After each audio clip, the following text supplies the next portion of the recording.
कालपासून सोशल मीडियावर एक नवीन चर्चा सुरुवात दिसते झालेली.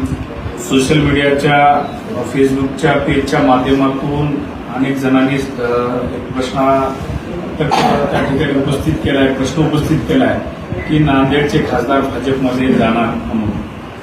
पण मला वाटतं की गेल्या आठवड्यामध्ये दिल्लीच्या राजधानीमध्ये जे संसदेचं अधिवेशन होतं, अर्थसंकल्पीय अधिवेशनाला जे राष्ट्रपतीचं अभिभाषण झालं, त्या अभिभाषणाला आभार मानण्यासाठी आमचे नेते माननीय राहुलजी गांधी यांना संसदेमध्ये बोलू दिलं गेलं नाही.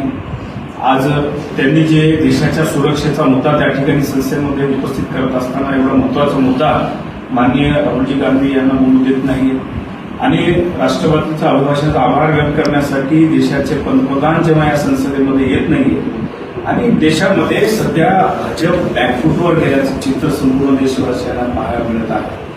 आणि हे सर्व प्रकार होत असताना आम्हा काँग्रेसच्या खासदारांना वेगवेगळ्या माध्यमातून त्या ठिकाणी टार्गेट करण्याचा प्रयत्न भाजपच्या वतीने वारंवार होताना दिसत आहे. संसदेच्या अधिवेशनादरम्यान काही महिला खासदारांवर प्रश्न उपस्थित केले गेले, पंतप्रधानांच्या सुरक्षेविषयी प्रश्न उपस्थित केले गेले. काल सोशल मीडियाच्या माध्यमातून माझ्यावरही काही प्रश्न उपस्थित झालेले आहेत की नांदेडचे खासदार रवींद्र चव्हाण हे भाजपमध्ये जाणार आहेत.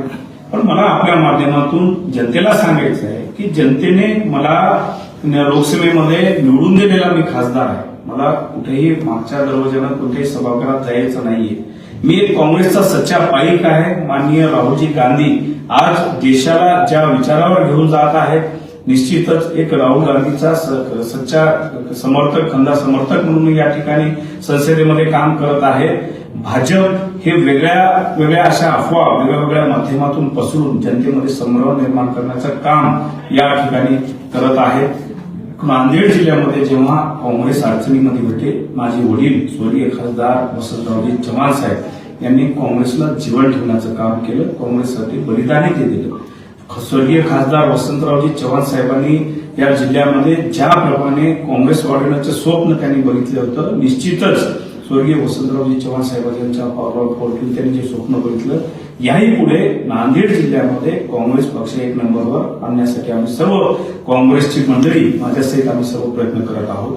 काल परवा जी महापालिकेची निवडणूक झाली त्यामध्ये आपण बघू शकता की काँग्रेस आणि वंचित आघाडीने चांगली फाईट नांदेड महापालिकेमध्ये या ठिकाणी भाजपला दिलेली होती. आमच्या जवळपास 8 ते 10 जागा अवघ्या 200 ते 250 मताच्या प्रकारे आम्ही त्या ठिकाणी पराभूत झालो. मताची टक्केवारी आम्हाला या ठिकाणी जास्त आहे, म्हणजे चांगली आहे. भाजपला कमी अधिक थोडीफार जास्त असेल तरी काँग्रेस वंचित आघाडीला या ठिकाणी मताची टक्केवारी आहे. त्यामुळं काही जणांच्या पोटामध्ये पोटसूर उठत असेल, त्यामुळं कुठेतरी कमी दाखवण्याचा प्रयत्न लोकांमध्ये संग्रह निर्माण करण्याचा प्रयत्न काही लोकांनी नांदेड जिल्ह्यामध्ये चालत दिसत आहे. मी कदापि कोणत्याही पक्षात जाणार नाही. मी काँग्रेसचा सच्चा पाईक आहे आणि काँग्रेससाठी सदैव एकनिष्ठ या ठिकाणी राहणार. सर, नांदेडमधून ही चर्चा होते, नांदेडमध्ये कोण करते? नांदेडमध्ये ही चर्चा मला वाटते निश्चितच भाजपच्या गोट्यातून होत असेल. भाजपलाच या ठिकाणी आता आम्ही या ठिकाणी सगळ्यात महत्वाचे कॉम्पिटिटर हे भाजपचेच आहोत. त्यामुळे भाजपच्या व्यक्तीकडून अशी शक्यता होत असेल अशी माझी शंका आहे. कुणाचे चेले चपाट आहेत सर? आपण बघू शकतो बऱ्याचशा ज्या फेसबुकमधून जे पोस्ट आहेत, जे काही चॅनेल्सच्या माध्यमातून त्या ठिकाणी बातम्या पसरवल्या जात आहेत, ते भाजपच्या व्यक्तीच्या संबंधित त्या ठिकाणी दिसत आहेत. मी आज माननीय पोलीस अधीक्षक साहेबांनाही बोललो, काही फेक अकाउंटवरून हे पोस्ट व्हायरल केल्या जात आहेत. मी त्या फेक अकाउंटची फोटो प्रिंट कॉपी आणि एसपी साहेबांकडे आजही दिलेला आहे की त्यांच्यावर त्वरित त्या ठिकाणी कारवाई झाली पाहिजे, अशा फेक अकाउंटवर बॅन त्या ठिकाणी आणले पाहिजे, अशी मागणी मी माननीय पोलीस अधीक्षक साहेबांकडे केलेली आहे. ते अकाउंट आहे ते कोणाचे चेले चपाट आहे? ते अकाउंट जे आहे ते निश्चितच भाजपशी निगडीत आहे.